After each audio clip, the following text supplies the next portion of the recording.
Buenas tardes. Pues estamos aquí ya en una fecha tan tardía para celebrar el último de los pugilatos entre Foucault y otros tantos que habíamos ido sorprendiendo. En este caso, es una fecha demasiado tardía porque estaba todo previsto hace aproximadamente 2 meses. Se tuvo que posponer al momento actual porque estamos a apagón, del cual todavía no sabemos los motivos. Y, en fin, en cualquier caso, aquí hoy ya despedimos este tipo de intervenciones con dos auténticos pesos pesados, como puede ser, en este caso, José Luis Moreno Pestaña, que está a mi izquierda, y Paco, Francisco Vázquez García, que está aquí a mi derecha. El día de hoy, digamos, va a tratar sobre todo sobre esta oposición, compenetración, complicación entre Foucault y Bourdieu. Tiene un cierto sentido, y es también lo que se les ha pedido a ellos, que vayan, digamos, planteando cuáles son ese tipo de aproximaciones, también de distancias, de tensiones, y que no solamente afectan, digamos, a una cuestión, vamos a decir, meramente disciplinaria, aparentemente uno viene de la ciencia social y otro de la filosofía, sino sobre todo desde otro tipo de puntos de vista quizá más productivos. Yo especialmente lo entendería desde el punto de vista metodológico, epistemológico, pero también, por qué no decirlo, político, porque en todo ello vamos a encontrar este tipo de cosas. Bueno, las ponencias son muy breves y básicamente están centradas en esto, aproximadamente 20 minutos. Luego verá también una intervención del público, no muy larga, porque a las 8:30 tenemos que cerrar. Y esto también me permite, en este sentido, agradecer profundamente al Instituto en el que estamos, francés de Cultura, que es el instituto que nos ha permitido hasta ahora realizar todo este tipo de cosas y más que nos permitirá seguir luego al final. Bueno, insisto, comienzo en este caso con Pepe, José Luis Moreno Pestaña, profesor titular del Departamento de Filosofía 1 de la Universidad de Granada y también vicedecano de Cultura, Investigación y Transferencia. Es miembro de diferentes consejos editoriales de revistas, como por ejemplo Diamond, Análisis del Seminario de Historia y Filosofía. Es también, digamos, uno de los miembros fundamentales de uno de los proyectos actualmente vigentes de investigación sobre la recepción de la filosofía grecorromana en Francia y España desde el año 80, y tiene una gran cantidad de artículos, publicaciones, etcétera. He destacado algunas simplemente por aquello de que puedan ayudar a la comprensión de lo que se va a ver aquí. Lo último, por ejemplo, que he recensionado es Rancière, lector de Bourdieu y Passerón, un conflicto sobre el lugar entre el conocimiento y la democracia, las lecturas de Rancière. Pero también, por ejemplo, Foucault, Bourdieu y la sociología de la filosofía, un artículo del año 2017. Luego también hay que decir que Pepe se ha especializado sobre todo en temas sobre la cuestión del cuerpo. Destacaría especialmente la cara oscura del capital erótico, capitalización del cuerpo y trastornos alimentarios, o moral corporal, trastornos alimentarios y clase social. En definitiva, digamos, lo que Pepe nos va a plantear es esa doble perspectiva, tanto de Bourdieu como Foucault, en torno a los temas que a continuación os va a indicar. Bueno, pues, ¿se oye bien? ¿Se oye bien? Bueno, pues muchísimas gracias. Es el tiempo, supongo que lo controláis. Bueno, pues es una alegría enorme estar aquí hoy, invitado por el Instituto Francés, por el Seminario Foucault Complutense, compartiendo mesa con 3 amigos, además 3 amigos de hace mucho tiempo, y sobre 2 autores que yo creo forman parte de la biografía de cada uno de los que estamos en la mesa, pero también de la biografía compartida, ¿verdad? En ese sentido, casi la conversación podía reducirse o podía desarrollarse interviniendo Mario, Paco, yo, sobre lo que Bourdieu y Foucault han supuesto en nuestras conversaciones que arrancaron hace muchísimo tiempo. Yo, de hecho, planteo lo que vamos a hacer hoy como una continuación de esa conversación que también continúa con amigas y amigos que están ahí. Pero, digamos, para hacer una intervención y una introducción ordenada, y yo me gustaría plantear como 3 cuestiones básicas.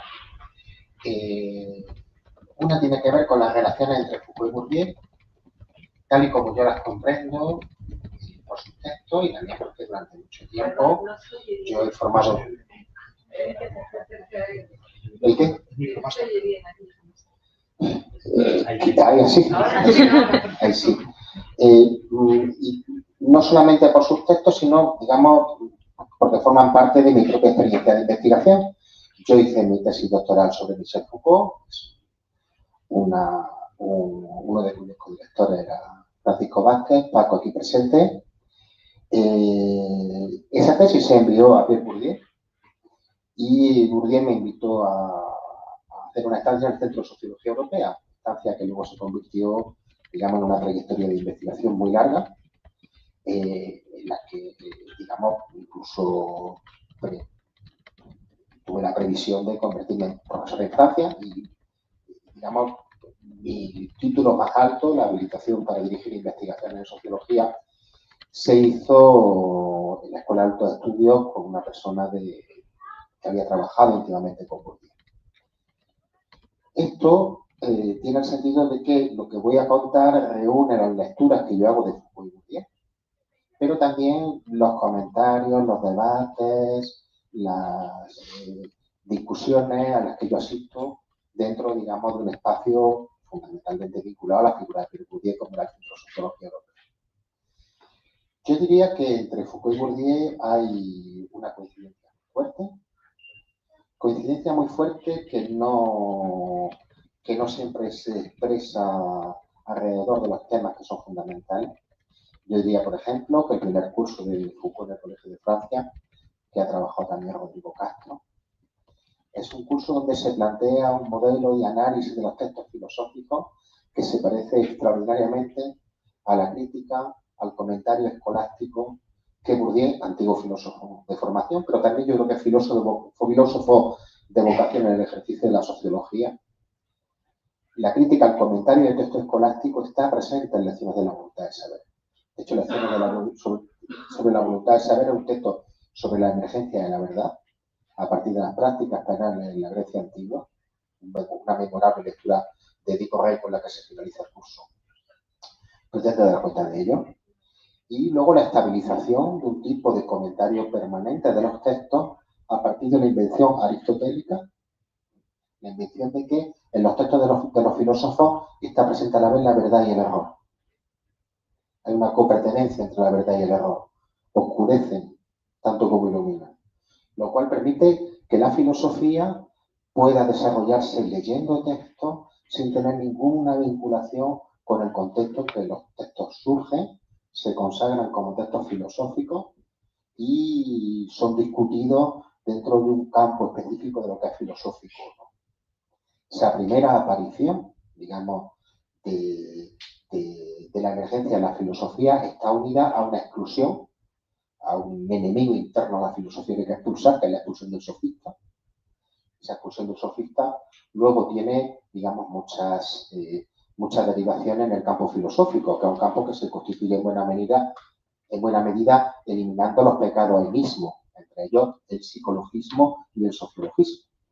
Los pecados, el psicologista, sociologista, también se puede decir antropologista, por una persona que está condenada a las tinieblas de la ajenidad del campo. Ese primer curso es el texto que ha citado Mario mío sobre Foucault, Bourdieu y la sociología de la filosofía, que fue parte de un seminario que se hizo en Nápoles sobre Foucault y Bourdieu. Analizo la vinculación extremadamente estrecha entre Foucault y Bourdieu en esos textos, en ese texto. No se corresponde, digamos, con lo que fue la relación entre ellos, que yo diría se caracteriza por dos cosas. La primera es por una tensión permanente durante los años 70 acerca de cómo se realizan las lecturas críticas fundamentalmente del Estado social. Durante los años 70 se produce la eclosión de una serie de investigaciones de aplicación genealógica de la inspiración Foucaultiana, también la de Deleuze, pero vamos a centrarnos aquí en Foucault, entre las cuales sobresale, por ejemplo, la policía de las familias de Jacques Lancelot. A la vez que se produce, a la vez que se escribe la policía de las familias de Jacques Lancelot, que en buena medida es un análisis genealógico de la emergencia del trabajo social, se escriben dos textos fundamentales en la escuela de Bourdieu.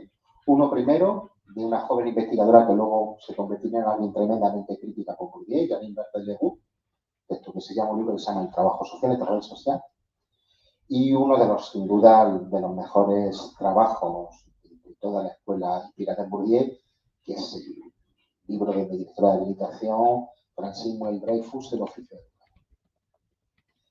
En esos textos, digamos, se plantean dos lecturas completamente opuestas de la visión del trabajo social y que esas dos lecturas tienen, digamos, están unidas a una vinculación militante muy crítica de Bourdieu, con cierto, podríamos llamarlo Foucaultianismo, algo de lo que da cuenta, digamos, uno de los artículos que Bourdieu dedica a su país de origen, a su región de origen, a Bear.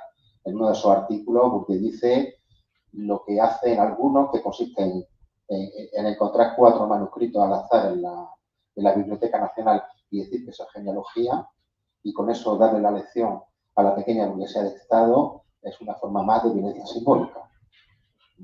De hecho, hay una crítica radical acerca del significado de los dispositivos de intervención social, del papel del trabajo social en el control social, de la forma de resistencia posible dentro del trabajo social, etc.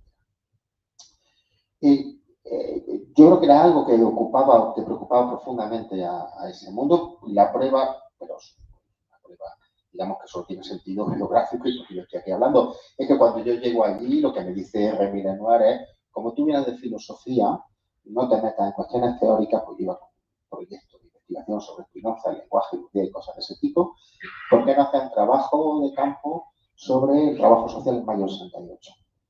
Que conozco, digamos, algunas de las cosas que luego publiqué. Esto lo hacen investigadores inspirados en Bourdieu, pero Bourdieu mismo siempre tiene una actitud muy elogiosa respecto de Foucault, al menos en los textos públicos. Hay un capítulo de libro que se titula Instituir eficazmente la actitud crítica, donde Bourdieu hace un panegírico, una oración fúnebre, qué sé yo, como decirlo, un epitafio, a Foucault cantando todas sus loas. Y poniéndolo como ejemplo del verdadero intelectual crítico que reúne las máximas exigencias académicas con el máximo compromiso político. Una manera de dirigirse a Foucault que yo cuando lo leí me resultaba sospechosa porque es la manera en que Bourdieu se refiere a sí mismo. Pero luego la cosa no está clara. Por ejemplo, cuando se han publicado los cursos sobre los cursos de Bourdieu en el Colegio de Francia, hay algunas menciones que no son tan cariñosas.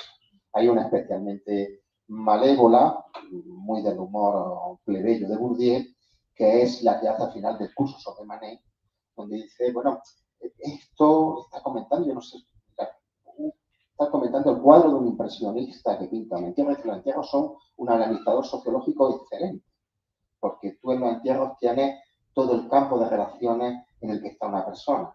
Por ejemplo, en el entierro de Foucault estaba por una parte Georges Canguilhem, porque hablan con mucho respeto, y por otra parte estaba André Glucksmann, y se oye en risa, el que registra el curso, creo que pone risa, ¿no?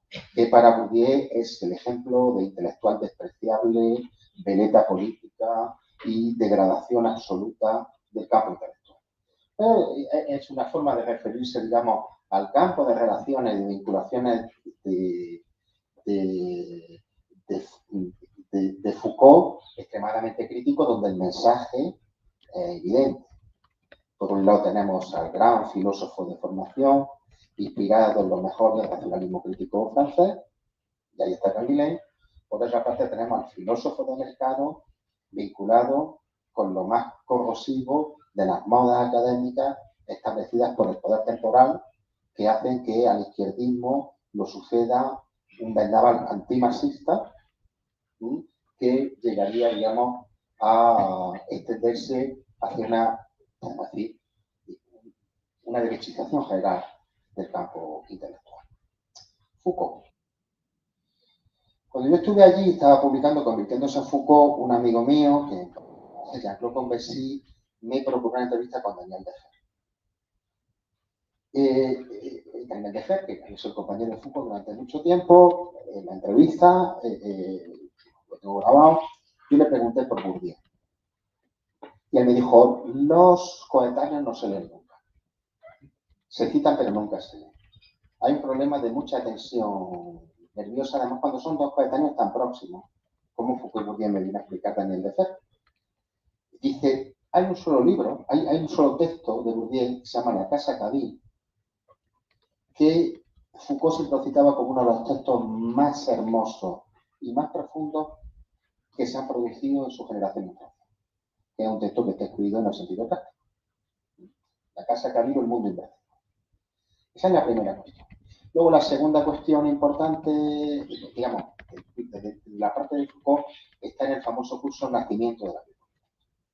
El famoso curso Nacimiento de la Biopolítica, hay un momento en que Bourdieu está analizando, Foucault está analizando, la noción de capital humano en el pensamiento neoliberal y está refiriéndose al hecho de que en el neoliberalismo se ve que cada agente tiene una reserva de capacidades que van desde su herencia genética a sus competencias culturales, a su nivel de salud, etcétera, que son susceptibles de capitalización.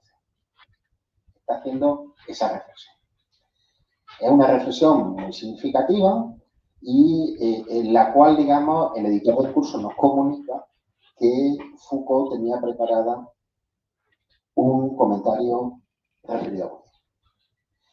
Y el comentario es un comentario interesantísimo que muestra también, digamos, la tensión que se daba entre los dos autores. Lo voy a leer, no es muy extenso, voy a leer al menos una parte y voy a hacer una pequeña interpretación de lo que dice. Un comentario interesantísimo porque en la relación entre Foucault y Bourdieu, y en este comentario aparece, hay un gran ausente. Hay un gran ausente, pero que siempre está presente. Es Althusser. Es el innombrable. Es alguien fundamental en la trayectoria de uno y otro. En el caso de Foucault, es una figura que Foucault reivindica desde el punto de vista afectivo durante toda su vida. En el caso de Bourdieu, hoy lo sabemos porque se están publicando los archivos de Bourdieu, es alguien con el que Bourdieu trabaja estrechamente durante los años 60 y no se sabe por qué. Se produce una ruptura a lo Bourdieu definitiva. Pero en el comentario que hace Foucault referida a Bourdieu, Althusser de repente aparece, pero sin nombre. El innombrable. Problematizar de otro modo, dice Foucault, cito, todos los dominios de la educación, de la cultura, de los que se ha apropiado la sociología, de los que se ha apropiado la sociología. No es que la sociología haya olvidado el aspecto económico de todo esto, pero por atenerse a Bourdieu, dice Foucault, está reproducción de las relaciones de producción. Reproducción de las relaciones de producción es un epígrafe del libro sobre la reproducción de Althusser. Un libro que no estaba publicado aún, en el cual, digamos, Foucault lo que hace es asimila a Bourdieu a Althusser. Asimila a Bourdieu al máximo. Reproducción de las relaciones de producción y la cultura como solidificación de las diferencias económicas. Foucault no continúa. Bueno, dice más cosas, no las voy a leer porque ocuparía demasiado tiempo, pero el asunto es muy interesante porque Foucault está analizando, digamos, lo que en términos de Marx se conoce como el capital variable. En aquello que entra en la producción hay, según Marx, dos aspectos. El primer aspecto es que las personas tienen que trabajar para comer. Pero trabajar para comer no solamente hay que tener fuerza de trabajo, sino que tener ciertas cualidades que hagan que sea interesante para que te contraten. Ese es el primer aspecto. Eso tiene que ver con la reproducción de los seres humanos. Foucault no trata esto, lo cual sería del máximo interés hablando del capital humano neoliberal, porque esta diferencia normativa es importantísima. Por otra parte, aquel aspecto de cada trabajador que se considera susceptible de producir valorización del capital es lo que se considera como capital variable, porque es aquel capital que introduce una potenciación del valor en el proceso productivo. Eso es lo que está tratando Foucault, sin nombrar más. Más Althusser son los dos ausentes. ¿Cuál es el planteamiento de Bourdieu? El planteamiento de Bourdieu es otro. planteamiento de Bourdieu es que en el espacio en el cual el marxismo, según Bourdieu, solo conoce una diferencia de capital, la de capital económico, Bourdieu considera que hay tres formas de capital básicas, en realidad, y luego hay una otra que legitima el conjunto. Está el capital económico, está el capital cultural y está el capital social. ¿Cómo pensaría Bourdieu el tema al que se está refiriendo Foucault en el nacimiento de la biopolítica? Lo pensaría de la siguiente forma. Los trabajadores, para poder ser considerados valiosos, tienen que reconvertir parte de sus competencias en un capital cultural específico que sea valorizable. Foucault considera que ese modelo, lo dice más adelante, ese modelo bourdieusiano es demasiado antropológico. Antropológico es una de esas palabras que están cargadas con un signo negativo en el vocabulario de Foucault. Nadie sabe muy bien por qué, pero antropológico normalmente suele ser muy malo. Ser antropológico es muy malo. Efectivamente, en Bourdieu está vinculado a una visión compleja del ser humano, en el cual, digamos, los seres humanos tienen relaciones económicas, relaciones culturales, también relaciones de filiación social, y entran en las relaciones, y con todas esas relaciones tienen formas de dignidad por la cual, digamos, son capaces, necesitan justificarse su manera de existir dentro de otro tipo de capital que llama capital psíquico. Yo creo que este último aspecto, que dice mucho sobre uno de los textos que más fortuna ha tenido en la academia y en la política dentro del pensamiento de Foucault, es el lugar de un debate que no se tiene. De un debate que no se tiene entre Bourdieu y Foucault, pero que no se tiene en ello, que lo tenemos nosotros, nosotras y todos los que los leemos y todos los que los queremos utilizar para la actividad política y para pensar de otro modo la dominación social. No lo tienen ellos, dos, y no lo tienen con el tercer ausente, que es Althusser Marx. Althusser está produciendo algunos de sus mejores textos en esa época, 77-78, después de la conferencia de Granada, además de dos grandes libros, Ser marxista en filosofía, Introducción a la filosofía para los no filósofos, están dos grandes textos donde aparece esta cuestión. En fin, la crisis del marxismo, y el marxismo como teoría finita. Bien, ¿qué diría yo sobre este debate que no se ha tenido? En primer lugar, atestigua una tensión evidente.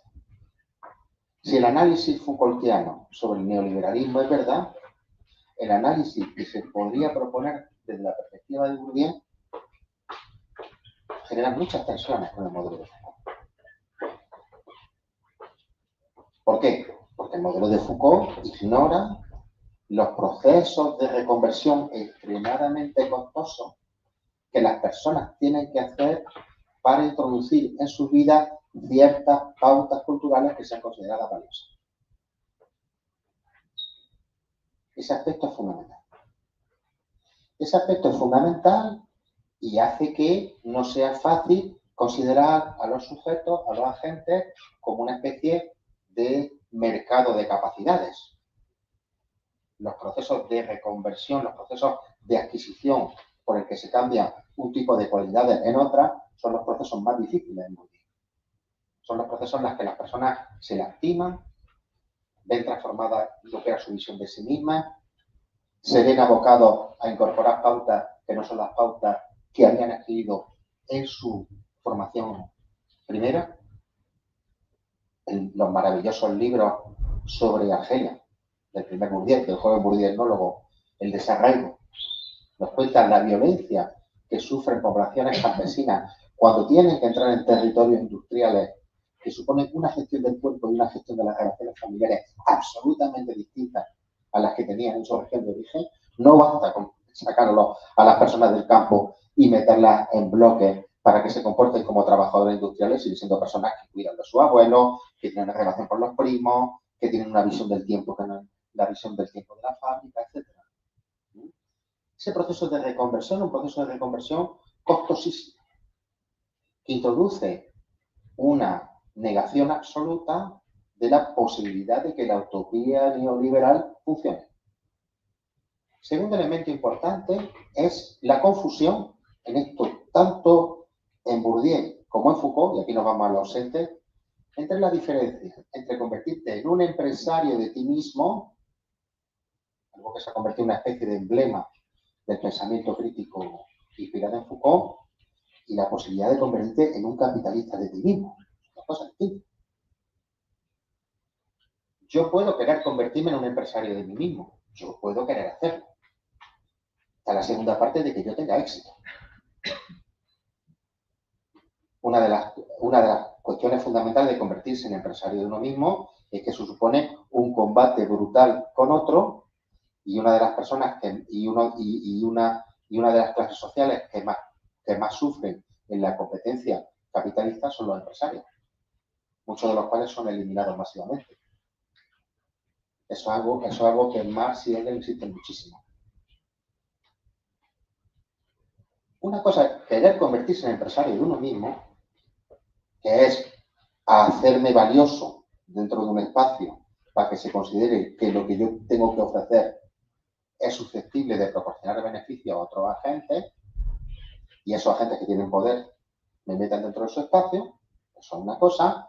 Y otra cosa es que yo sea algo más que la parte de una cadena de producción de valor que trabaja para otro.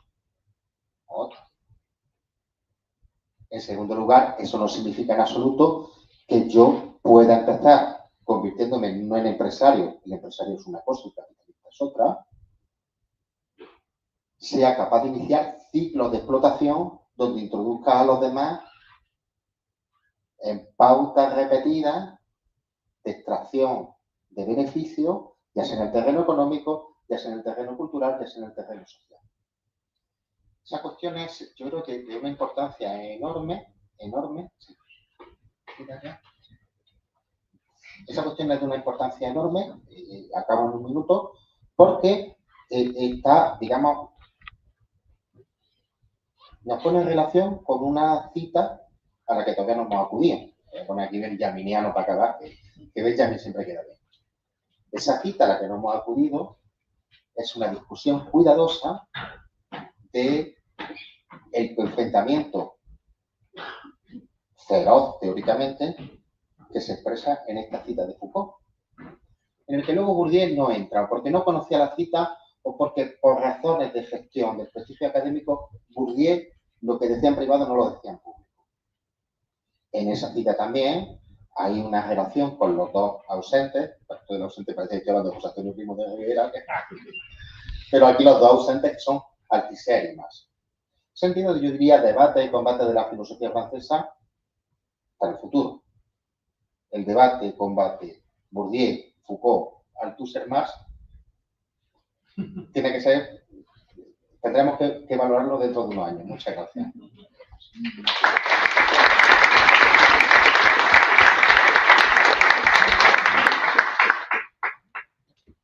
Muchas gracias, Pepe. No me van a dejar después hablar contigo, porque ocuparía todo el espacio. En segundo lugar, Francisco Vázquez García, Paco, para todos nosotros, catedrático de Filosofía de la Facultad de Filosofía y Letras de la Universidad de Cádiz, y también miembro del grupo de investigación La Alteridad en el Mundo Actual. También es miembro de redacción de varias revistas, Revista de Filosofía.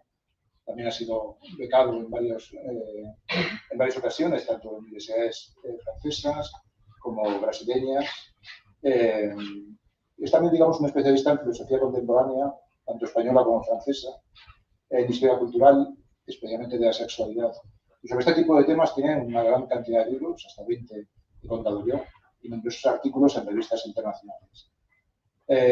También de nuevo, para esta ocasión, había ido reseñando algunos de los títulos que podemos encontrar tanto en artículos como en libros, especialmente yo diría sobre todo el de Bourdieu, la sociología como crítica de la razón. También, por ejemplo, en torno a las cuestiones de tecnologías del yo y demás, tras la autoestima, variaciones sobre el yo expresivo. Y luego también, digamos, hay toda una parte muy profundamente bourdiana, a mi juicio, que tiene que ver especialmente con cuestiones de la recepción de la filosofía de la ciencia en el ámbito, por ejemplo, español. La filosofía española, Herederos y Pretendientes, una lectura sociológica, por ejemplo. E incluso hay que decir que en última instancia está preparando, junto a Álvaro Castro, el libro Heidegger en España, Historia de una recepción. Pues bien, en el caso de Paco, de Francisco Vázquez García, donde, digamos, vamos a encontrar, no es de nuevo la perspectiva solamente del filósofo, sino también de alguien que ha profundizado especialmente en la obra de Bourdieu. Así que cuando quieras. Bueno, buenas tardes. ¿Se me oye? ¿Se me escucha? Sí. Bueno, quería agradecer al Instituto Francés, a la Sociedad Foucault Complutense también, por haberme invitado a este encuentro, en el que además he tenido la oportunidad de volverme a encontrar con José Luis, que hacía ya tiempo que no nos veíamos. Y eso ha sido una gran alegría, como es siempre verlo. Bueno, decía el gran Georges Dumézil que, haciendo referencia en una entrevista a su relación con Lévi-Strauss, que a la gente le gustan mucho las peleas de gallos, pero que incluso cuando los dos gallos no se quieren pelear entre sí. Y este yo creo que es un poco el caso de Foucault y Bourdieu. Es verdad que hubo una tentativa fallida de Didier Eribon, que era amigo de los dos, de tener un debate, un encuentro entre Foucault y Bourdieu, pero esto finalmente no se pudo llevar a cabo y no hubo tal debate. Entonces, lo que nos encontramos es una relación muy asimétrica entre los dos. Yo voy a hacer un breve resumen de esa relación. Por parte de Foucault hacia Bourdieu hay muchas menos referencias. José Luis, a partir de un texto muy breve, ha profundizado muchísimo en esa conexión, pero en Foucault, quitando la referencia que hace, por ejemplo, al artículo de Célibat, Condición Paysanne, en el curso que impartió sobre el discurso de la sexualidad en Vincennes, en 1969, donde contrapone el tipo de análisis que hace Bourdieu de las estrategias matrimoniales de los campesinos del Bear en su contexto socioeconómico a los análisis formales, mucho más formales, de las relaciones de parentesco de Lévi-Strauss, inclinándose favorablemente por la opción de Bourdieu. La referencia también, conocida a través de Daniel Defer, que ha comentado José Luis, de la admiración que tenía Foucault por los estudios antropológicos sobre la cabilia de Bourdieu.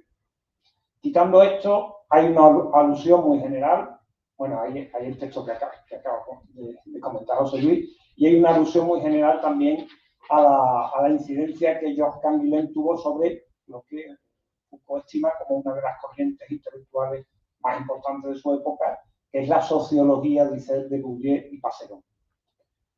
No sabemos qué nos deparará, pues, la indagación de los manuscritos de Foucault, que está teniendo una explotación masiva en los últimos tiempos, y es posible que ahí aparezcan nuevas briznas y más referencias, ¿no? Pero quitando esas que he señalado, pues prácticamente no hay casi nada de interlocución de Foucault hacia Bourdieu.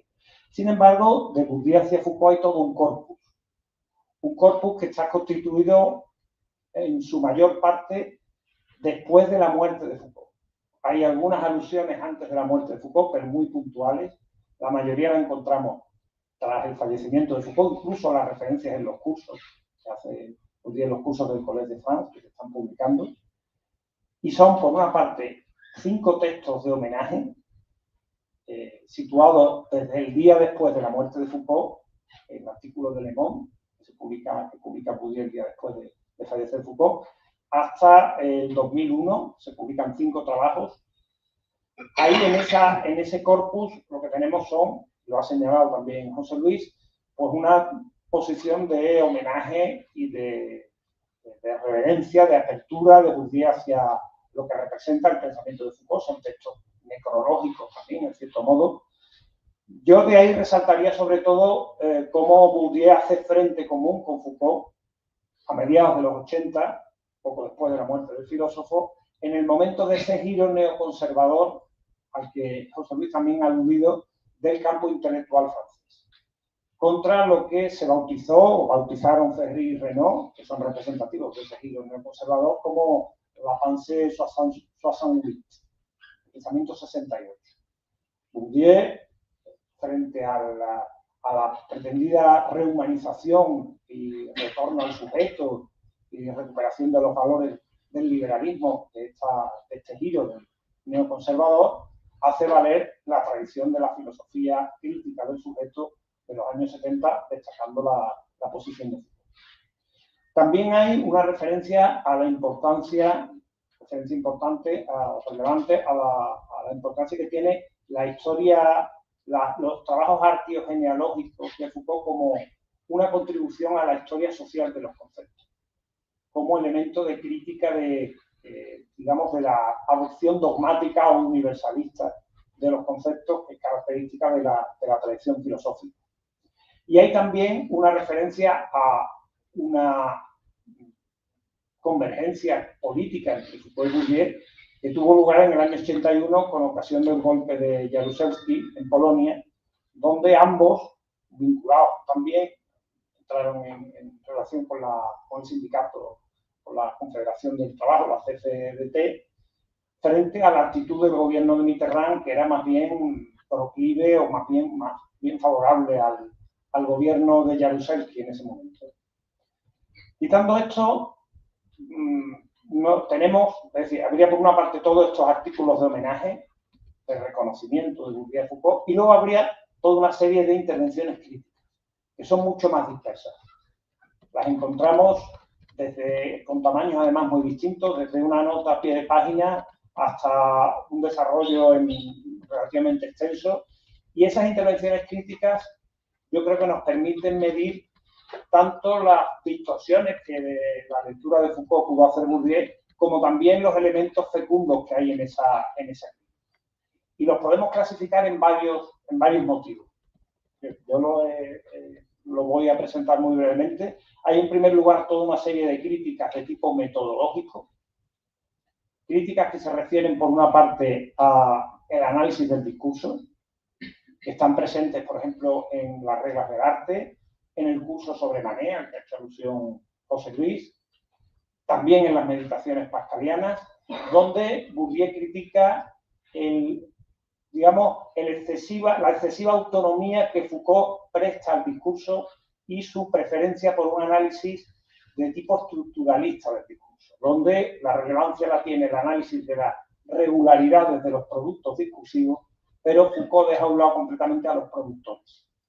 Es decir, al espacio social y al conjunto o a las matrices de disposiciones que caracterizan a los productores de los discursos, que en el análisis de Foucault no tendrían ningún papel. Lo hace también en el curso sobre Manet, cuando por un lado elogia el análisis que hace en el texto de Foucault sobre Manet, el análisis que hace Foucault de Manet, pero de la pintura de Manet, pero al mismo tiempo critica su excesivo formalismo, un poco en esta dirección. Y luego, dentro de las críticas metodológicas, se situaría también una crítica al análisis del poder. Aquí nos encontramos toda una serie de textos, desde un texto que forma parte de la serie de Bourdieu de trabajos sobre los campesinos del Bear, que se titula La reproducción interdite, la dimensión simbólica de la dominación económica. Nos encontramos también en La nobleza de Estado, también hay referencia, en el libro que tiene de tipo epistemológico con Lacan Réponse, con una antropología reflexiva, y también en las meditaciones pascalianas. Hay toda una batería de argumentos de Bourdieu cuestionando el análisis del poder tal y como lo practica Foucault, porque dice que Foucault se ciñe exclusivamente a los aspectos más explícitos, más visibles del ejercicio del poder, a la vigilancia, a las disciplinas, por ejemplo, a la arquitectura escolar. Dice, pero olvida toda una dimensión que es sorda, que es tácita, de las relaciones de poder, que tienen que ver con el hecho de que las disposiciones de los propios dominados se forman en el curso del propio proceso de dominación. Y esto hace que en los dominados se dé un reconocimiento silencioso, que está en actitudes corporales y no en el discurso, un reconocimiento tácito de esa dominación que se da en los gestos, que se da en el cuerpo, que se da en los automatismos incorporados, pero no en ese plano mucho más explícito, más reflexivo, que es al que se ciñe fundamentalmente en los análisis. Eso serían las críticas metodológicas, sería una primera serie de intervenciones críticas en relación con Foucault en la obra de Bourdieu. Una segunda serie tiene que ver con el motivo, y estas se concentran sobre todo en las meditaciones pascalianas, con el motivo de la historicidad de la razón. Las meditaciones pascalianas, quizás convencionalmente el texto más filosófico de Bourdieu, reflexión acerca de su propia, sobre las bases epistemológicas y incluso éticas también de su investigación. Bueno, pues ahí Bourdieu tiene un capítulo donde se sitúa de forma equidistante entre Habermas y Foucault. Dice que, por una parte, Habermas opta por un idealismo que defiende la existencia de universales comunicativos presentes en los campos científicos. Pero esos universales comunicativos funcionarían al margen, independientemente de las relaciones de poder, de las relaciones de dominación. Es decir, en último término, tendrían un estatus cuasi trascendental que les haría funcionar al margen también del propio proceso histórico. Bueno, pues frente al idealismo universalista de Habermas, Bourdieu sitúa el relativismo historicista de Foucault. En el caso de Foucault, lo que habría es digamos, los universales dialógicos que intervienen en los campos científicos, en Foucault quedarían reducidos a la mera dimensión del ejercicio del poder y a su pura historicidad. Bourdieu se sitúa en medio y viene a decir, bueno, lo que yo defiendo es que el universal surge en el curso de los procesos históricos. Él está hablando de los campos científicos, reglas de control recíproco de los discursos, reglas de diálogo más o menos formalizados. Es decir, esos universales surgen en el proceso histórico, pero no clausurando, no cancelando las relaciones de dominación que operan en los campos científicos. Como dice Bourdieu, en los campos científicos la libido sciendi, la voluntad de conocimiento, no se separa de la libido dominandi, pero se autonomiza de ese ejercicio del poder. Frente a la posición de Foucault, que reduciría o subsumiría esas formas de racionalidad al puro ejercicio del poder. Bueno, este planteamiento que hace Bourdieu le permite situar, autoposicionarse en un debate que en la época en que escribe Bourdieu las meditaciones pascalianas era un debate estrella en el mundo intelectual, un poco como esto que estamos teniendo aquí, que era el debate Habermas-Foucault. Y finalmente la última serie de textos, y quizás la más importante de esas intervenciones críticas de Bourdieu en relación con Foucault, tienen que ver con el tema del intelectualismo. Bourdieu le achaca a Foucault un sesgo intelectualista en su planteamiento como pensador. Un sesgo intelectualista que tendría su raíz en las propias condiciones sociales de la trayectoria de Foucault. Estas intervenciones se sitúan fundamentalmente al final de la trayectoria de Bourdieu, al final de la producción de Bourdieu, en los textos, diríamos, de socioanálisis de los campos científicos. Por una parte, en el ensayo Science de la Science de Reflexivité, y por otra parte en el Essai pour un autoanalyse.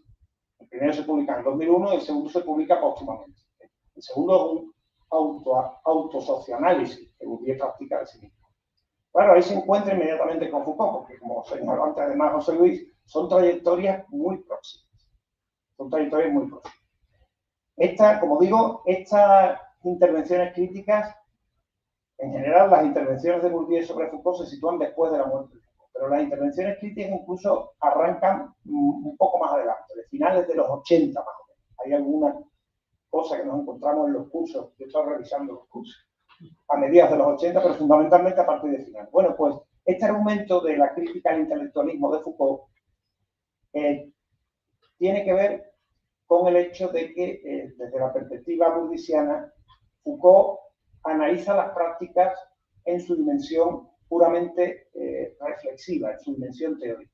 Y esto tiene que ver con el hecho de que Foucault nunca renuncia al papel privilegiado, se aferra siempre al papel privilegiado de la mirada filosófica. Claro, Bourdieu alude a la posición como coronación en la formación del bachillerato y como disciplina prestigiosa que tenía la filosofía en Francia en los años 60-70. Entonces, Foucault nunca renuncia a esa posición de filósofo, a diferencia de la propia trayectoria de Bourdieu. Claro, dice Bourdieu, yo era un boursier, yo venía de la pequeña burguesía rural francesa, hijo de un cartero. Foucault era hijo de la gran burguesía rural y profesional de provincias, y él se podía permitir elecciones mucho más arriesgadas. Entonces, Bourdieu, cuando se sale de la filosofía, tiene que pagar, como él dice, los derechos de entrada de aprender la etnografía, de aprender el análisis estadístico y de convertirse en un científico social. Y pasa todo ese periplo argelino, los análisis sobre los campesinos del Bear, mientras que Foucault preserva siempre esa posición de filósofo con una cierta trampa, dice Bourdieu. Foucault lleva a cabo un doble juego. Y su conversión es una conversión a media. No se convierte, como hice yo, completamente en sociólogo, en científico social. ¿En qué consiste esa conversión a media? Foucault recoge de las ciencias sociales, de la tradición francesa de las ciencias sociales, de Durkheim en adelante, los instrumentos de objetivación que le permiten una historización radical de los universales propios de la filosofía académica. Pero al mismo tiempo utiliza esos mismos instrumentos de objetivación contra las propias ciencias sociales. En una crítica de la ciencia humana, tanto en su faceta arqueológica como en su faceta genealógica. Pero Foucault nunca se la aplica a sí mismo. No da un giro reflexivo a ese proceso de objetivación. Se mantiene en su estatuto de filósofo.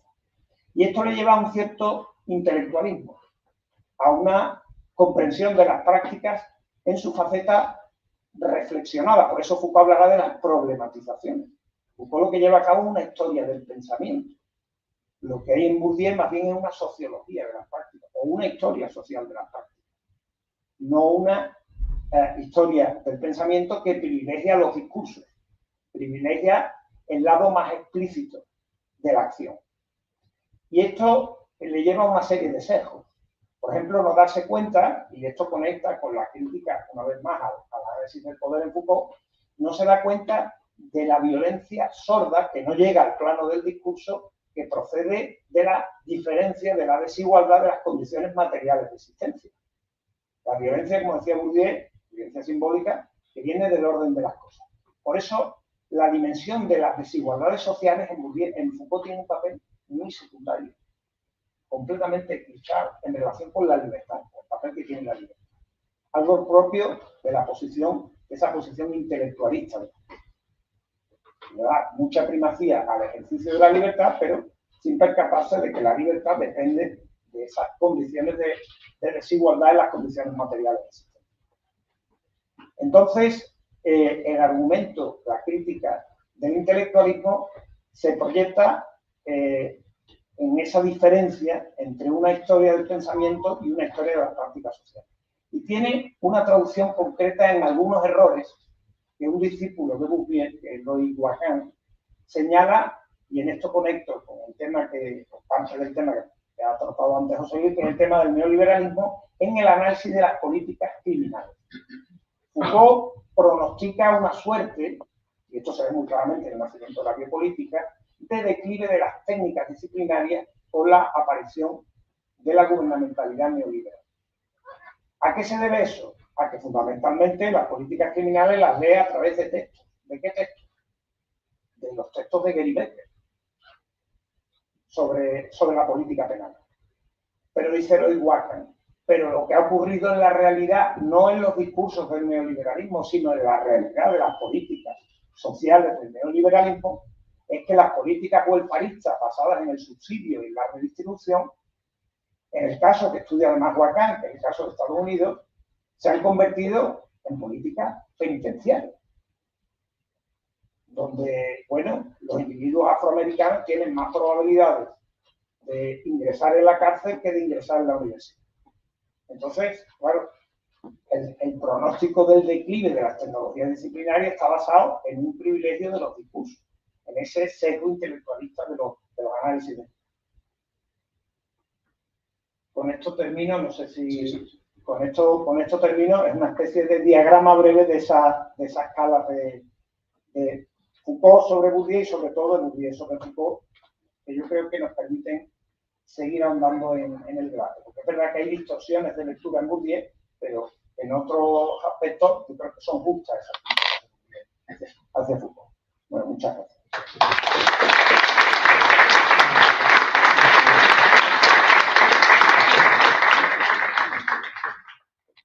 Bueno, pues muchas gracias por hacernos el tiempo. Lo cual significa que tendremos también posibilidad de hacer preguntas. Dado que estoy aquí, tengo el privilegio de plantear las primeras. Bueno, muchas cosas, pero voy a intentar servirle, ¿no?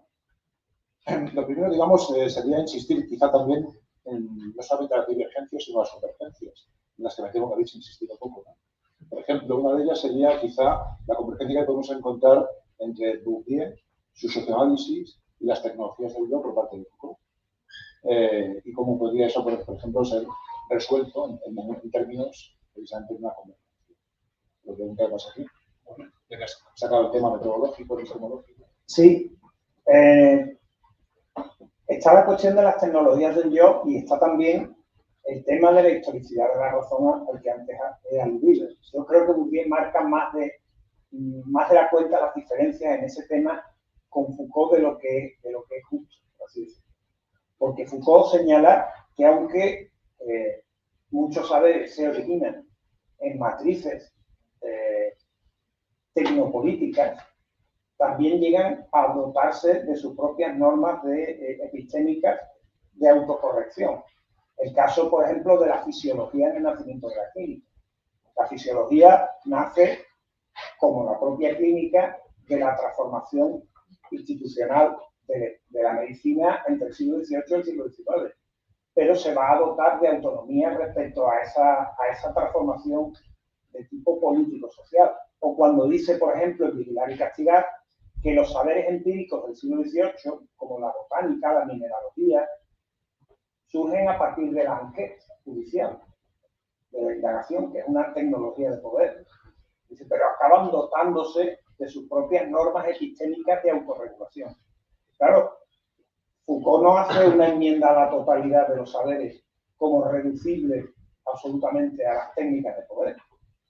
Él distingue entre unos saberes que permanecen vinculados a esas tecnologías de poder, como puede ser la criminología, como puede ser determinadas facetas de la psicología, como puede ser la pedagogía, en fin, o la psiquiatría, y otros que llegan a dotarse de esas propias normas epistémicas de autorregulación de sus enunciados, más allá de su nacimiento a partir de técnicas políticas. De ahí también la distinción que hace, que hay un diálogo sordo también con Althusser, que hace Foucault en la arqueología del saber entre los umbrales. El umbral de formalización, el umbral de epistemologización. Es decir, esa presentación de Foucault como una especie de Feyerabend, salvando las distancias, todos los campos científicos se reducen en último término al puro ejercicio desnudo de la dominación o de las relaciones de poder. Bueno, es algo que Bourdieu dice un poco, de forma un poco gruesa, ¿no? En esa lectura, porque él se quiere posicionar virtuosamente entre Habermas y Foucault como convergencia. Vamos a ser un ejemplo de posible convergencia. El de las tecnologías del yo tiene más enjundia, creo yo. Tiene más enjundia. Es verdad que lo que Bourdieu, por ejemplo, llama la reflexividad y el propio socioanálisis puede ser entendido como una especie de tecnología del yo, del investigador. Y ahí podría haber una cierta conexión. El sociólogo es un hombre de saber, pero una condición importante del acceso a la verdad es esa reflexividad que implica una tecnología, en cierto modo, moral.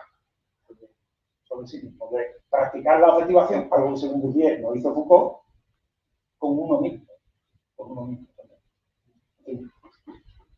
Sobre esto podemos hablar bastante. Supongo que José Luis también tendrá algo que decir. Y sobre este tema, sí, yo diría que lo que sucede es que Foucault es un campo, primero varía mucho sus posiciones y luego tiene un campo de intérpretes. La crítica de Bourdieu al Foucault moderno es claramente injusta, pero no injusta a la interpretación de Paul Bain hacia Foucault.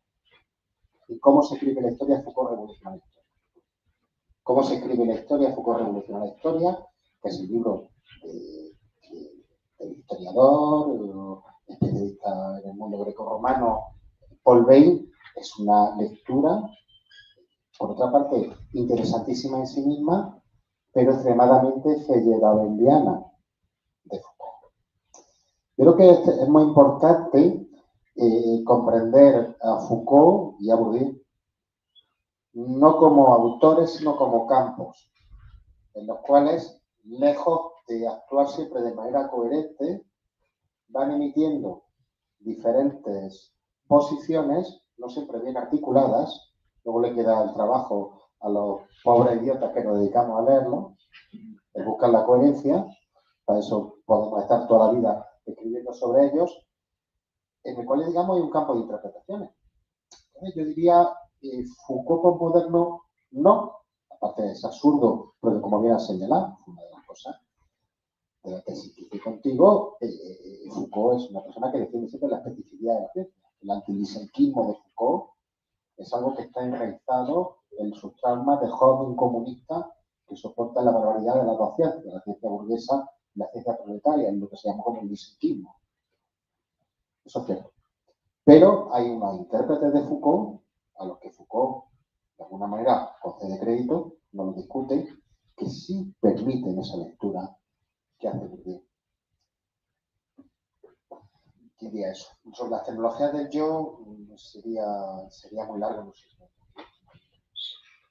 Sí, habría como una vulgata, hay toda esa parte de vulgata de Foucault, que está también en una parte de los estudios culturales, donde yo creo que ahí la crítica de Bourdieu sí es pertinente.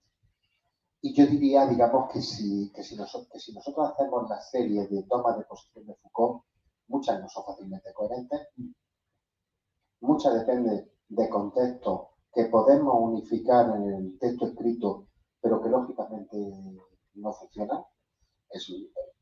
Ian Hacking lo decía muy bien, Foucault en cada libro traza un sistema nuevo, luego se olvida del sistema y pasa a otro. Con todo lo que eso significa de creatividad intelectual, pero también de sentido de la oportunidad y de capacidad de intuición de los movimientos del espacio intelectual.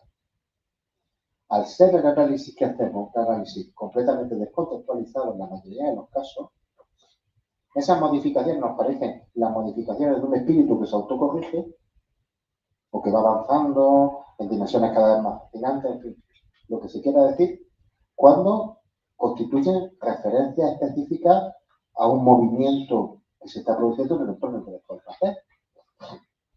El salto entre vigilar y castigar y hay que defender la sociedad es brutal. Tienes que tener la cintura de Messi para que eso te cuadre y lo puedas regatear bien discursivamente, ¿no? Porque pasa de un lugar a otro. Entonces, yo diría que hay un problema, siendo cierto una cosa que tú has señalado, y es que muchas veces cuando Bourdieu habla de Foucault, da la impresión de que no lo ha leído. Es algo, digamos, que eso es la parte, porque decir que Foucault no tiene en cuenta las prácticas corporales, hombre, se pueden decir muchas cosas de Foucault, pero esa da la impresión de que, no sé, que se ha saltado muchísimos libros. Entonces, da un poco esa impresión.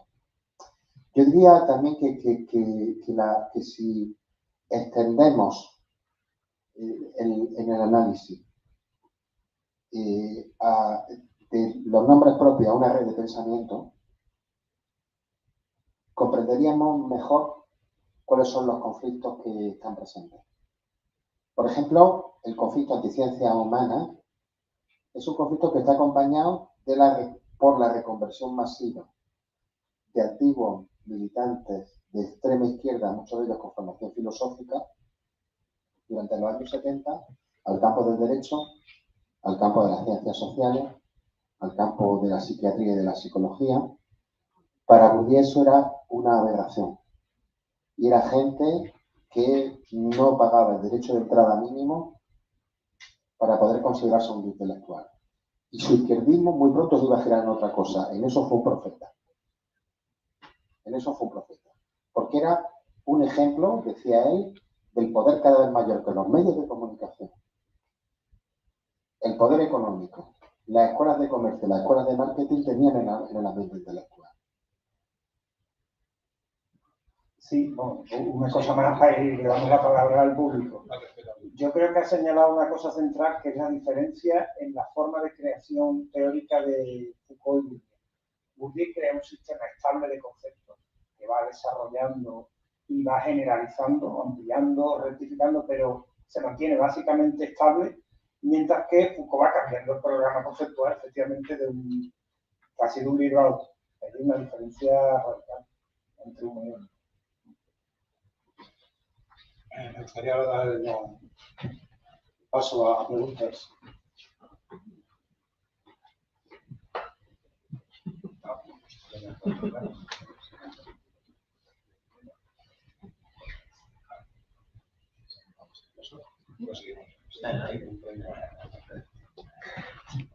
Hola, mi pregunta va para Pepe. No sé si esta es muy relevante, pero como me la has sugerido, cuando estabas hablando de la reconversión industrial, estaba pensando qué dirían Foucault, por ejemplo, o Bourdieu también sobre esta, por ejemplo, élite global que se ha reconvertido también, ¿no? Que vemos, por ejemplo, en profesionales como neoliberales que van en distintos países, ¿no? Y que van, pues a lo mejor son gente de IT o alguna historia así, ¿no? Y viven globalmente, son como nómadas globales, profesionales que se reconvierten dentro del neoliberalismo, pero no sé qué dirían ellos. Y luego, al mismo tiempo, digamos, ese tercer mundo que hay también, que se mueve, ¿no? Y que se mueve más precariamente, ¿no? Reconvirtiéndose quizás en otro sentido. Y bueno, son el mundo que no tiene el privilegio de esa clase social y que son muchos más, ¿no? Entonces, ¿qué pasa con esa otra reconversión que hoy vemos? Y ya sé que ellos ya no viven, ¿no? Pero ¿qué dirían o qué va a ser tu argumento? Bueno, esto es algo que señala muy bien Laval en su libro sobre ambos. Hay dos críticas en Bourdieu. Digamos, tenemos una primera fase de Bourdieu donde el objetivo de Bourdieu es el idealismo filosófico, el idealismo teórico a la hora de comprender la realidad. Eso se refiere Paco en muchos momentos. Pero en Bourdieu, digamos, hay un creciente interés y un creciente enfado que le lleva a una opción política cada vez más determinada, manteniéndose Bourdieu relativamente estable también en política a lo largo de su carrera. Bourdieu nunca fue comunista, nunca fue de extrema izquierda, tiene una relación de simpatía intelectual por Marx, pero no puede ser considerado un marxista.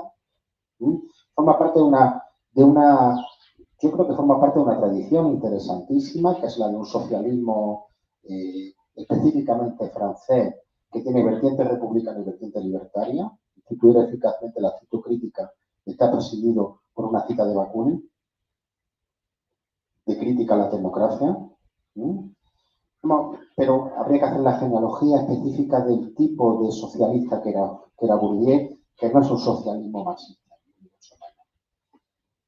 Y que podía corresponderse que podía reconocer como valiosa, por eso su comunión política, como muy bien ha señalado Paco, en la lucha antistalinista, porque siempre fue una antistalinista constante. Una de las primeras cosas fue crear un grupo para combatir el estalinismo con Derrida cuando eran estudiantes en la École Normale y todos eran comunistas, incluido Foucault. Formaba parte de las condiciones de entrada en el campo intelectual. Bourdieu pasaba por alguien conservador, levemente inspirado en el catolicismo. Su teoría del hábito es una teoría que tiene una larga solera procedente del tomismo, pero voy ahora a la respuesta. La respuesta es que Bourdieu cada vez más se inquieta por el creciente proceso de lo que Perry Anderson llamará el encanallamiento de las clases dominantes. Normalmente, para justificar su posición social, las clases económicamente dominantes necesitaban reconvertirse en clases culturalmente dominantes. Eso estaba unido a procesos de inversión educativa fundamentalmente desarrollados por los vástagos, extraordinariamente complejos, en los que se generaba una economía familiar, económica y simbólica muy barroca. Por ejemplo, el papel de las mujeres con el mundo del arte, su vinculación entre el mundo del arte y el mundo de la economía. Los procesos, podríamos decir, que Bourdieu llamaba de eufemización. Eufemismo quiere decir que la dominación económica no se presenta como tal dominación económica, sino que está unida también a una nobleza cultural que atestigua la calidad humana de la gente. Ese proceso, Bourdieu lo ve que va desapareciendo poco a poco y que las clases altas cada vez tienen menos tensión por la reconversión cultural, cada vez le dan menos lugar a las humanidades, la filosofía, que pasaba a ser saber de consagración, es sustituida por la economía y luego por las escuelas de marketing, cada vez peor, como referente, y eso produce, digamos, una brutalización creciente de la dominación económica, en la forma en que Bourdieu analiza el neoliberalismo. Un sistema brutal de dominación económica donde los dominantes ya no se imponen el trabajo de justificar con valores universales sus posiciones de privilegio. La justificación no es simplemente un engaño, como podría decir un marxismo de 3 duros, un marxismo barato. La justificación también supone una modificación y una transformación de la forma en que la gente se concibe a sí mismo y del marco ideológico con el que la gente se relaciona con los demás. Ahí hay una utilización extraordinariamente inteligente por parte de Bourdieu del psicoanálisis. Cuando tú eufemizas una pulsión, en la elaboración generas algo nuevo, que tiene relación con el origen, pero que también se hace más acogedor, más englobante, más soportable para quienes se relacionan contigo. Es todo ese trabajo el que Bourdieu ve que se destruye en la nueva burguesía de negocio, que expande la idea de que los agentes son sujetos poseedores de capital humano y que pueden pasarse su vida, digamos, haciendo prestidigitación simbólica en entornos cada día más conflictivos y con menor protección social. Entonces, el neoliberalismo tiene un efecto de brutalización en Bourdieu de las clases dirigentes y un efecto de desarme en las clases dominadas, que pierden lo que eran los marcos tradicionales de seguridad en sus vidas, pero también pierden los referentes colectivos, que para Bourdieu, un durkheimiano de Proust, eran fundamentales. Para un durkheimiano, la solidaridad orgánica, es decir, el tipo de vínculo que cementa una sociedad y que permite que personas, una que limpia las calles y otra que se dedica a curar enfermos en un hospital, se consideren parte de una misma empresa común, es fundamental para la moral. Es lo que da sentido a la existencia de los seres humanos. La destrucción de toda forma de solidaridad orgánica, la construcción del mundo como un mercado, Bourdieu lo ve con rasgos de hecatombe. Entonces, yo diría que ese es en general lo que Bourdieu, bueno, no diría, se podrían citar los textos donde dice exactamente. El cambio del modo de reproducción de reconversión. Reconversión es, yo tengo un capital económico, pero no puedo ir por la vida sin saber quién es Hamlet, sin poder discutir sobre el expresionismo, sin poder saber algo de Foucault, de Bourdieu. No puedo ir estilizando mi dinero en la simple grosería. Esa es la reconversión cultural. Eso Bourdieu ve que va desapareciendo. Y que además hay intelectuales que son cómplices. Para él, buena parte del post-68ismo. Sí, por continuar, prolongar un poco lo que ha señalado José Luis, ese giro en el ámbito institucional se traduce en el declive de la école normal y en el auge de instituciones como Sciences Po o l'École Nationale d'Affaires. Es decir, si desde la Tercera República en Francia la filosofía había sido la coronación de la enseñanza en el bachillerato y en la disciplina de prestigio, claramente a partir de los 80, en relación con ese giro también del neoconservador del campo intelectual, esa posición la van a ocupar los modelos formalistas, econométricos o de teoría de juego o las ciencias del management. Y va a producirse ese viraje. Sí, sí, la fórmula preciosa, quienes me conocen, la cito siempre, de Perry Anderson, para describir el encanallamiento de las clases dominantes. Dignificación de los protocolos de Walt Disney, de trato de Walt Disney, estilo Walt Disney, tarantinización de las prácticas. Prácticas de película Tarantino. Yo creo que define extraordinariamente el proceso de brutalización que Bourdieu veía llegar en el neoliberalismo. Que para él, lo dice, además de manera, cuando habla con los ferroviarios que están en huelga, dice, es el fin de una civilización. Y Bourdieu no es alguien que ve la palabra civilización de broma. Es el fin de una civilización. Esta gente va a acabar acabando con el Estado social, con el servicio de correo, con la escuela pública. Acabas con el servicio de correo, acabas con una conquista enorme de la civilización. Una pregunta más o una intervención más. No dejamos a 20 segundos, sino una más.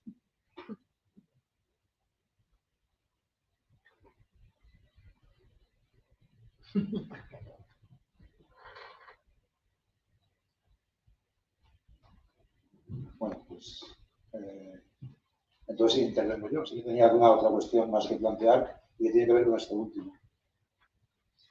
En parte, digamos, por la diferencia de método, pero también en parte, digamos, por su propia proyección política.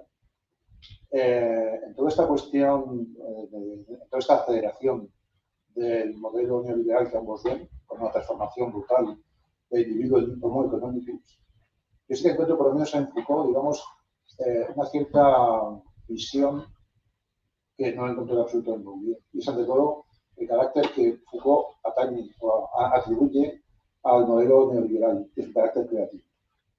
Es un carácter creativo donde no solamente hay una destrucción de esa civilización que estabas comentando, sino que también viene a decir en un momento dado, bueno, sí, es cierto que este hombre empresario, que todo este capital humano, por lo menos ha obligado a algo que ni siquiera el marxismo estaba haciendo, es interesarse de nuevo por la fuerza de trabajo.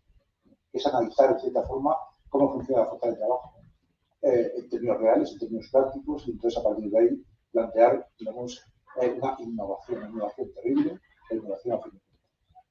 También hay otra cuestión que, por eso, aquí la colación me gustaría comentar con vosotros, que consiste en toda esta crítica precisamente, no ya solo al trabajo social, sino incluso al propio Estado social que plantea Foucault, y que entiende que, de alguna manera, lo que supone es el fracaso absoluto de la izquierda y de la extrema izquierda en cuanto a soluciones posibles.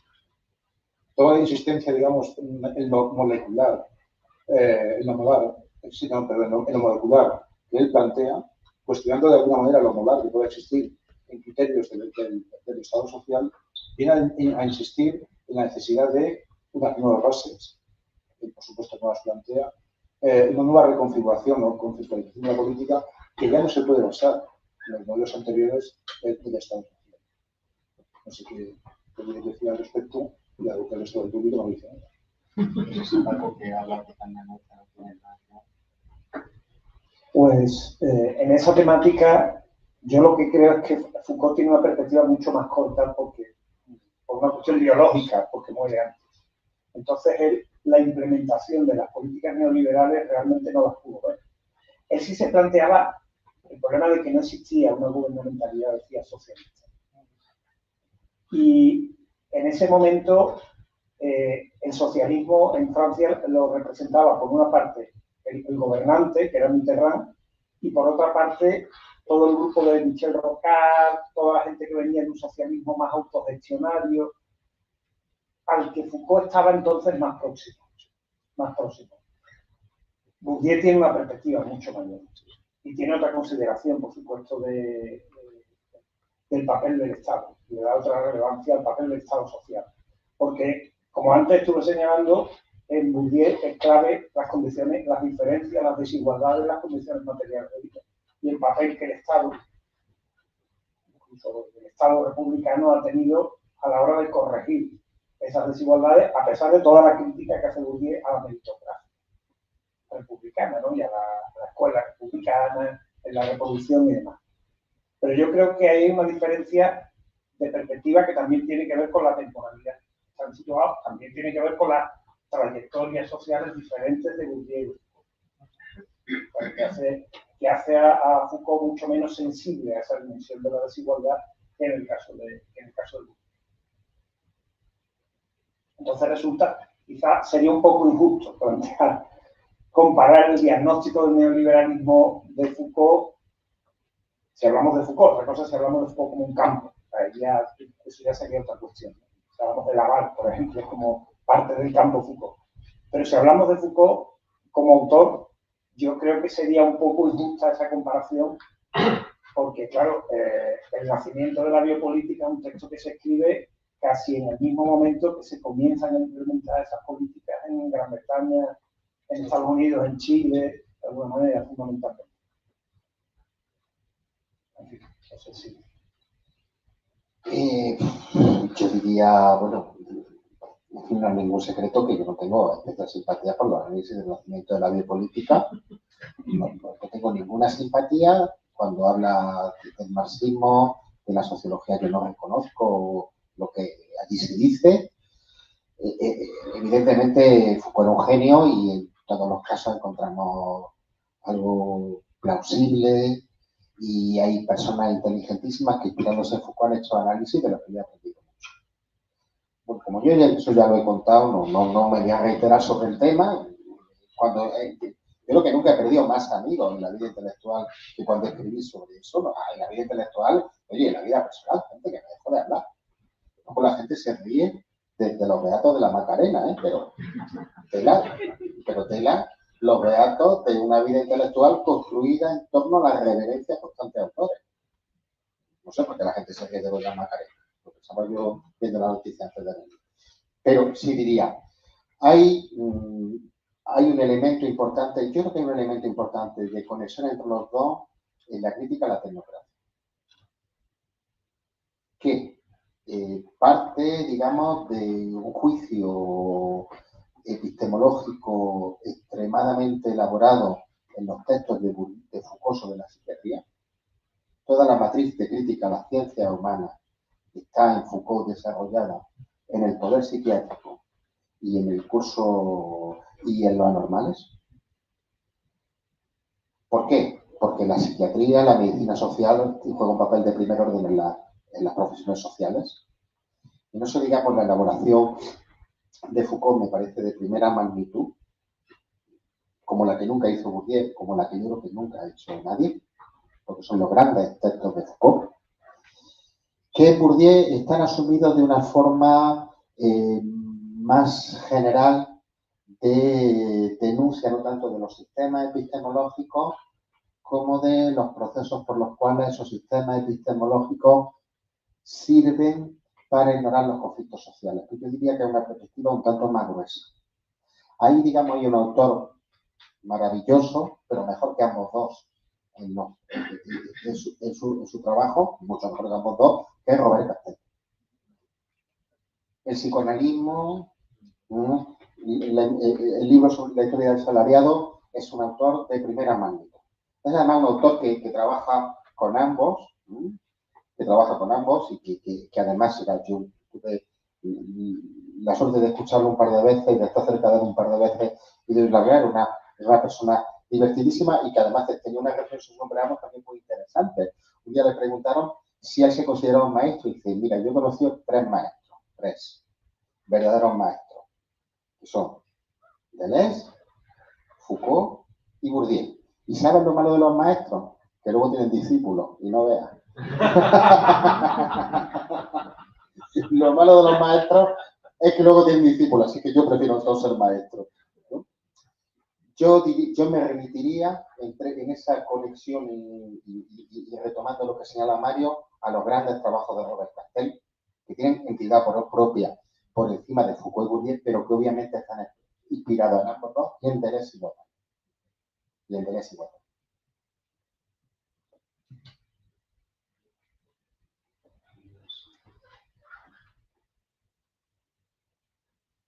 Bueno, hay un elemento que no hemos hablado que es interesante de la discrepancia Bourdieu-Foucault, y es como Bourdieu lo que le rechinaba completamente era ese lado bataille de Foucault, ese lado que lo vincula al surrealismo, a un cierto izquierdismo caviar o radicalismo chic, como decía Bourdieu, de confundir, digamos, una posición crítica con el mero gesto, con la mera gestualidad transgresora y con el...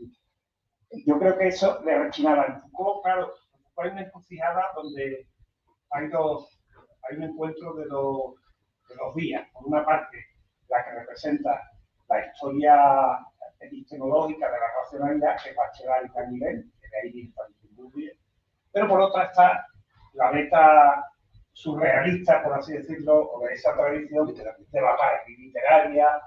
Claro, la de la audacia, que era precisamente lo que Bourdieu no podía tener por su propio origen social. Yo no podía hacer las elecciones audaces que podía hacer Foucault, yo tenía que seguir mucho más el currículum. Por transponerlo aquí, comparemos a Rabelais con Sabater. Sabater se podía permitir unas elecciones intelectuales y unos comentarios de cómics de sus textos filosóficos que Sergio Rabelais, que venía, que José Luis entrevistó y que venía del campo gallego, no se podía permitir. Entonces, ahí hay un punto de rechinamiento entre... Ahí lo que pasa es que yo creo que la biografía de Bourdieu, los textos de reflexividad de Bourdieu, parece que a la luz de los datos biográficos que vamos conociendo, no se sostienen mucho. Y hay una construcción de personaje. Por ejemplo, una cosa que si yo lo sé bien, que Bourdieu fue músico de jazz. Bourdieu fue músico de jazz, fue muy buen músico de jazz. De hecho, podéis ver una muestra de su pasión por el jazz en la imagen que introduce Eric Hobsbawm en Años Interesantes de Bourdieu, que va acompañada por el lema "This is Gillespie al poder". Sale una imagen de Bourdieu riéndose y el único comentario que pone en la foto es "This is Gillespie al poder". Eran los dos grandes amantes del jazz. Por lo que yo sé y se describe, la vida de Bourdieu era la de alguien, algo villó, no con Bourdieu, sino con los que se habían juntado con él, que terminaba los seminarios muy tarde y se prolongaban hasta las 3 o las 4 de la mañana en bares. No era precisamente una persona ordenada. De hecho, él, cuando es más sincero respecto de sí mismo, se refiere a la vida que él tiene como una vida de artista.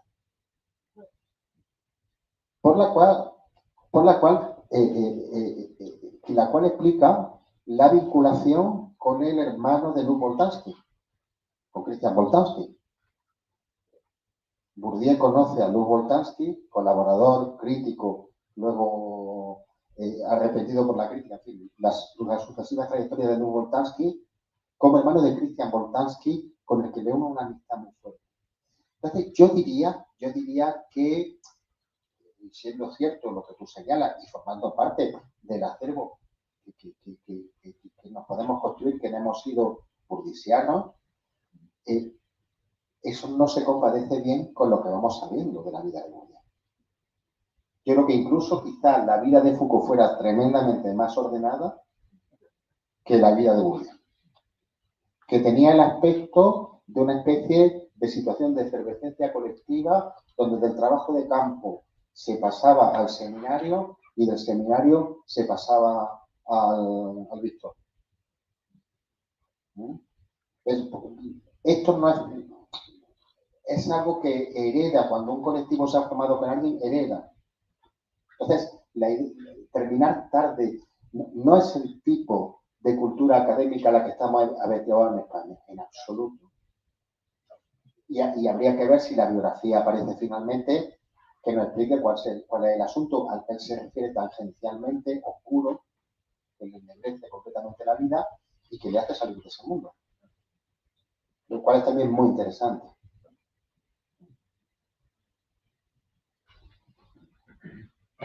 Bueno, ansiedad, decía Wakam, que caracterizaba sobre todo a Bourdieu. Bueno, pues ya en este momento doy la palabra a Rodrigo, que nos va a comentar cuál va a ser el proyecto intelectual para el próximo año. Así que adelante, Rodrigo. Gracias, Mario, gracias, José Luis, gracias, Francisco. Simplemente para finalizar la sesión del seminario, contaros que este seminario de debates y combates va a continuar el próximo año, a partir de febrero. Se reinicia en febrero con una sesión que es Sartre-Camus, que van a intervenir José Luis Villacañas y Fernando Longás. Sigue el mes de marzo con una sesión que es nuevamente Foucault-Derrida, Laura Llevadot, Joaquín Fortanet. Luego abril, Simone de Beauvoir, Lucy Ligaray, que va a estar nuestra querida Nuria Sánchez Madrid y Saleta de Agra. Y finaliza en mayo con una sesión bastante particular que se titula Nietzsche contra pensadores del 68. Y en esa sesión intervendremos Mariano Rodríguez y yo. Y era de eso, deciros que continúa el seminario, por lo tanto, el próximo año en este mismo espacio. Y también comentaros a aquellos y aquellas que nos habéis venido siguiendo en el último tiempo, que el día 29 de octubre, miércoles 29 de octubre a las 7 en el teatro del instituto, va a ser la presentación del libro del bestiario de Michel Foucault, que como seguramente sabréis, no fue un seminario que se realizó durante 2 años en este mismo lugar. Entonces, dejaros invitados simplemente a esas actividades, daros las gracias por haber estado aquí nuevamente, gracias también a vosotros por esta sesión fantástica, y hasta la próxima.